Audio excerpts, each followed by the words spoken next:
The movie begins with Mr. Wang, a goalkeeper for a minor league soccer team, and is terrible at his job. The 37-year-old demonstrates his imagined prowess as a goalkeeper to Mr. Jean, who is hiring. Mr. Wang's career has been downhill in recent years, and was sent out of the field for biting an opponent's leg. He pretended to be a woman, and played alongside a female team. Mr. Jean reveals that he isn't hiring Wang to play on his team, but to purposely fails in his duty to catch shots against his team. Wang rejects this offer, and promises Mr. Jean that his team will not win any shot against his team. However, on match day, Wang catches one shot, and loses the other 5 goals, as he gets lost in his celebration of saving one goal. Mr. Jean watches with the crowd, and laughs at the spectacle. Wang is praised by players of the opposing team, and kicked out of his team. Chang, Wang's best friend and teammate, visits Wang when he doesn't leave the house for days. He convinces him to talk to their coach to get his position back, but the coach isn't willing to let him back into the team. He has even been replaced by a dog. Chang threatens to leave the team if Wang isn't accepted back, but he gets a different reaction from the coach. Like Wang, he is kicked out of the team. They stop by a red light on their way back home. A traffic racketeer makes a show of getting hit by them, throws his vegetables into the air, and lays on the ground. They know what this is and confront him. They lift him and bump him into the car, and even use his body to wipe the windscreen that got bird poop on it.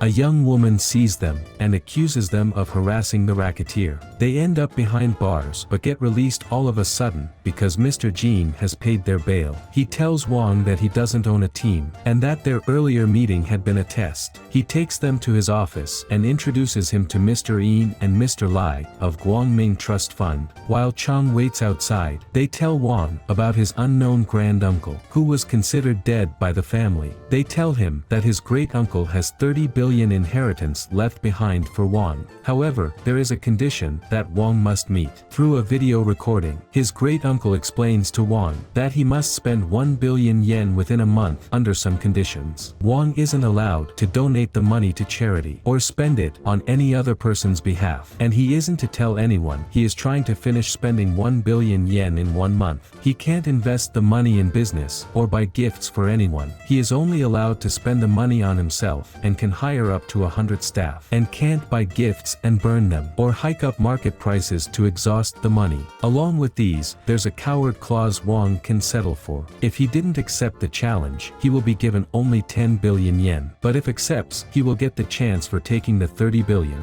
And if Wang loses the challenge, the money will be given to Mr. Yin and Mr. Lai's trust fund as a charity donation. Wang accepts the challenge, and goes to see the cash with Chang. They lose balance when they see the money. Mr. Jean appoints an accountant from his staff to keep track of the money spent by Wang. The account is Xia Zhu, the young lady who got him and Chang arrested earlier, and Mr. Wang hires her in order to get revenge on her. They are leaving the bank with bags of money, and the security guard stops them. The chief guard puts the security guard right, but Wang offers to pay the guards the worth of presidential guards if they work with him, and they agree. Wang and Chang return to their team field. He shares his plan to rent the whole team and another reputable team with the coach. The team thinks he's crazy, and the coach offers them money to visit the hospital for a mental health checkup. To prove his point, Wang calls in an evacuator to drop a huge pile of money in front of the team, and a fleet of cars comes to carry Wang and the team. And Xia Zhu is traveling in a car with him. When he tries to flirt with her, she makes him understand that she has a boyfriend. The crew arrives at a 5-star hotel that only admits customers with membership cards. Wang makes a ridiculously high offer to the manager, who agrees to the deal to host them in the hotel for 1 month. Since Wang rented the team, he is allowed to buy things for them. During a banquet, Wang tries to persuade her again, but she rejects him. Wang announces that he would be opening a new investment company, and it would be controlled by Chang, who he believes isn't intelligent enough to make any profits, so he could lose money. Wang gets an expensive haircut, and starts renting everything at ridiculously high prices. And he meets Xia Zhu's boyfriend when he comes to take her to one of his talks. Wang offers his 2 piles of money, after he turns down his offering of a drink. He takes the drink and ignores his girlfriend, who is shocked. Out of nowhere, her boyfriend offers to work as a gardener for Wang. Wang accepts and promises to pay the highest salary in the state. She is disappointed and forbids him from seeing her. a weird man shows up, seeking investment for an outrageous project that lets you swim on land. Wang knows that the idea will not work, and he agrees to fund it. And he asks everyone with a dream to tell him what they need. He approves so many projects, convinced that they will fail. He receives a really warm greeting from his staff, including Xiaoju's boyfriend, who has resumed work as a gardener. She breaks up with him, but he is unfazed. Wang rents an expensive golf field for the team to train on, and meets Mr. Yin and Mr. Lai on the golf. Wang invites them to lunch, and purposely insults them. He is intrigued when one of them quotes Mr. Lafitte, a very famous businessman. Wang does the impossible by inviting Mr. Lafitte to China for lunch. He asks him for failed business ideas, and this upsets Mr. Lafitte. He leaves angrily, and this also upsets Xiaoju, who doesn't work with another company that will go bankrupt. She is mad that she has been called a black widow, but Wang assures her that she is the mascot of his company. Wang is still spending lavishly when he receives news that the bad investments he made were actually paying off and making him more money. He becomes mad.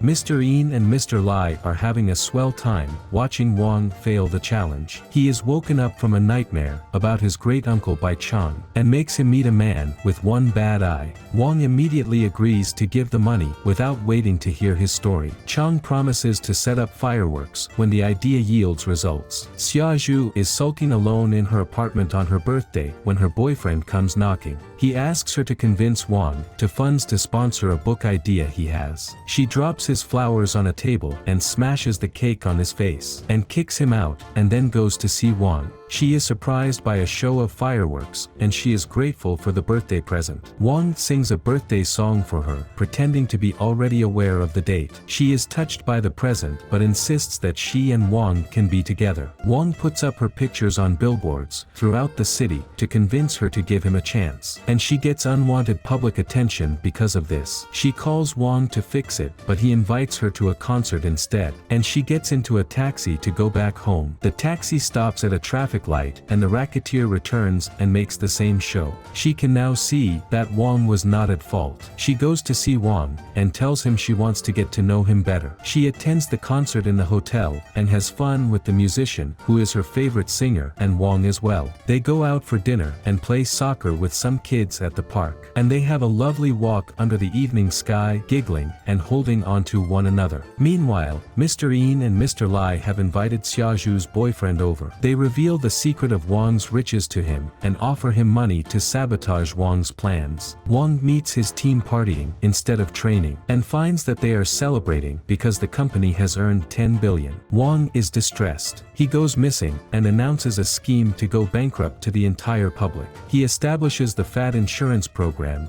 with the approval of Mr. Jean. He challenges the public to lose 1 kilogram of calories for thousands of yen, and the participants only need 1 yen to sign up. Mr. Yin and Mr. Lai are upset about the plan, but Mr. Jean explains to them that he has set up a legal business, and not a charity organization. The game day arrives, and 80% of the stadium is on Hentai's side. The team arrives in helicopters, but the coach ruins that wonderful moment when he vomits from taking too much alcohol. The match starts, and everyone's cheering for Hentai. The game turns to Hentai's side, as Wang fails to save many shots. The star player on the opposite side is given a red flag after Chang intentionally upsets him. After the first half, Wang scolds the team for leaving everything to him, and they decide to activate Plan B. Xiaoju spots her boyfriend, and goes to confront him. He explains to her that Wang doesn't really love her, and is using her to spend his money, so that he can acquire a more significant amount, and tells her of his plan to sabotage Wang's plans. She kicks him and runs to report to Mr. Jean, and he chases after her. The match ends with the stadium cheering for Wang's team after their courageous defense against Hentai, and stopping the opposite team from winning 2-digit score. Wang's team is presented with the real trophy, and his celebration is cut short when he receives a call that Xiaoju has been kidnapped, and he confronts Mr. Yin and Mr. Lai. They confess that they told her boyfriend about everything, but swear that they didn't and kidnap her. The kidnapper is Mr. Jean, and he prepared a fake video of her boyfriend getting killed. Wong calls Mr. Jean and asks for his permission to use the money to free up her. But Mr. Jean says it cannot be allowed.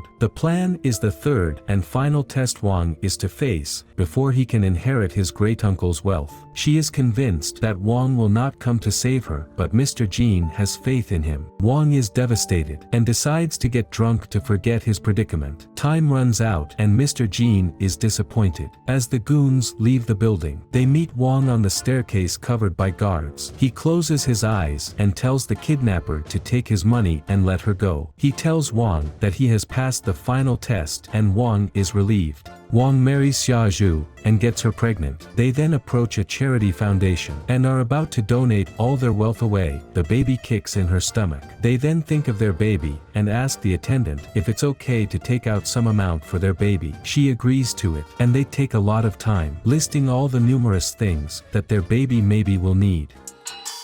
Thanks for watching, take care, and see you in the next video. All this money